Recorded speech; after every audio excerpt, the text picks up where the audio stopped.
you guys doing? My name is Chris Matthews. I'm your relationship coach and licensed marriage and family therapist. And in this video, I'm going to present to you 5 signs of a domestic abuser. The goal of this video is to make sure that we help you prevent domestic violence before it starts.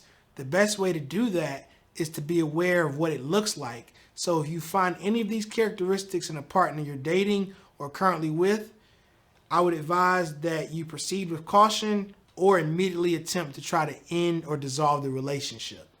Let's jump right into it. The first sign is going to be fear. This is going to associate with your partner attempting to bully, threaten, or control you. So what does that look like?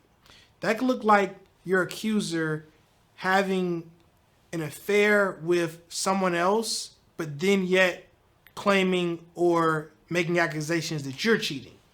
It could look like a partner blaming you for their abusive behavior.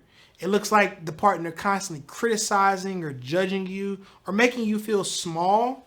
It also could look like the partner attempting to scare you by being violent and throwing things or hitting the wall or slamming doors.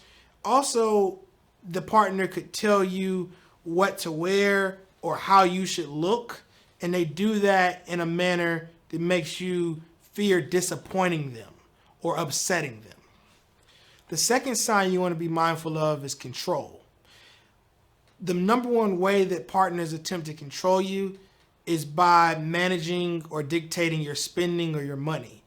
In a capitalistic society, money is aligned a lot with privilege or the ability to make certain choices. So if you have a partner that's attempting to infuse themselves in how you regulate your money, then that could be a big sign.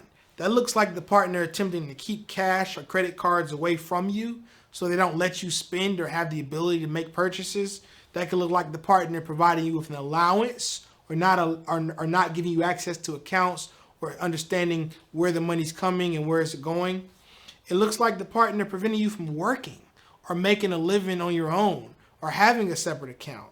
It could look like the partner stealing money from you.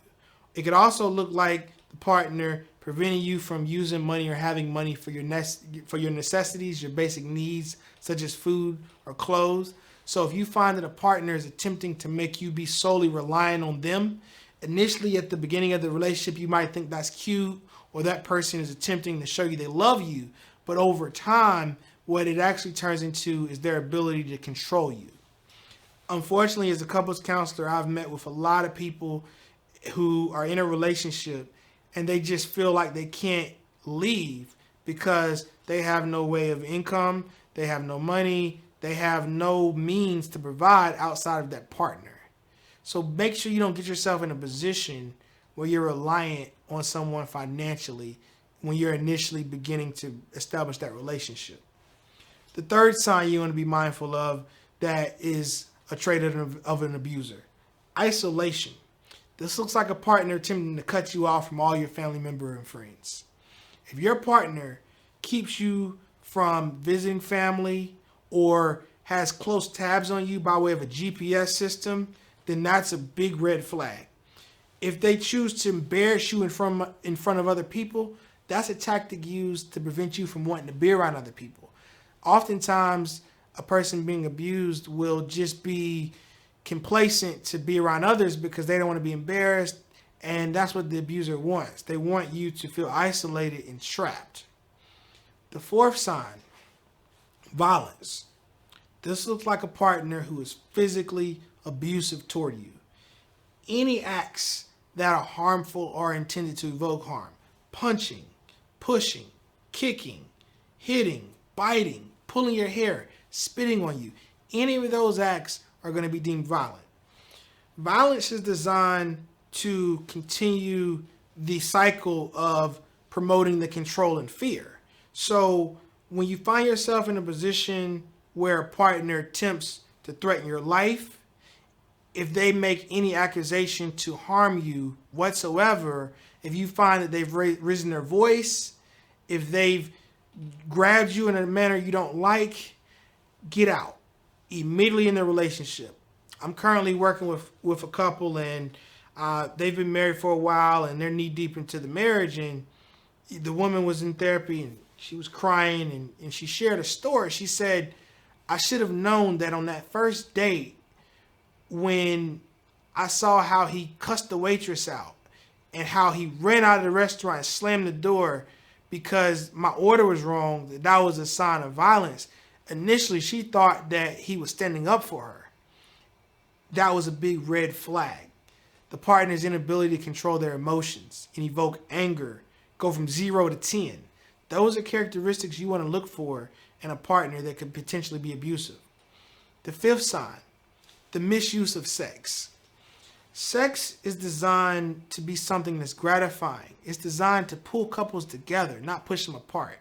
If you find that a partner is using sex by way of forcing it on you or making you feel obligated or guilty to have sex with you, or refuses to use contraceptive, or attempts to make you feel like sex is something that they're going to need or they're going to leave you, or makes you feel like you're not worthy enough of enjoying sex and it's just for them, those are red flags. They're misusing sex to attempt this cycle of violence and fear and control. So be mindful that you don't owe anybody anything. You need to first and foremost make sure you take care of yourself.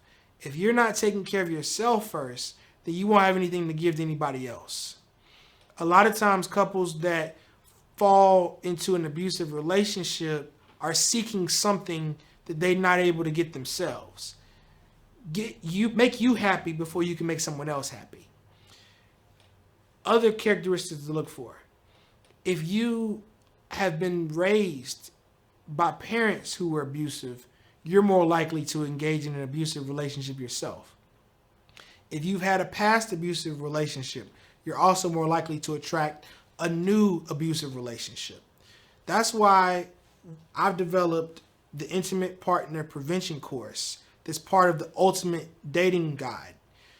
You can purchase that course independently or within the bundle, so you'll have the resources, the skills, the tools, and techniques to prevent dating or worse, marrying an abuser.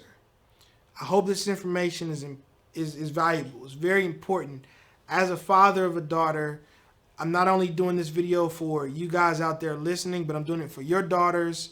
I'm doing it for my daughter. I'm doing it for all women out there. I believe that as a man, it's our opportunity now, and it's our right. It's actually, let me start that over.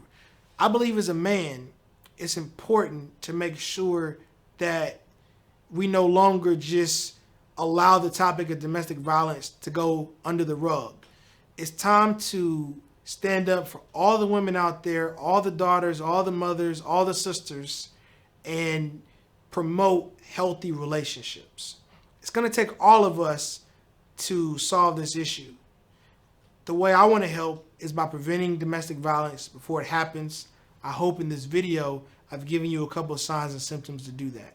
Once again, my name is Chris Matthews. I'm your relationship coach and licensed. Once again, my name is Chris Matthews. I'm your relationship coach and licensed marriage and family therapist. And I look forward to seeing you guys on the other side. You can never go back. I gotta take it all.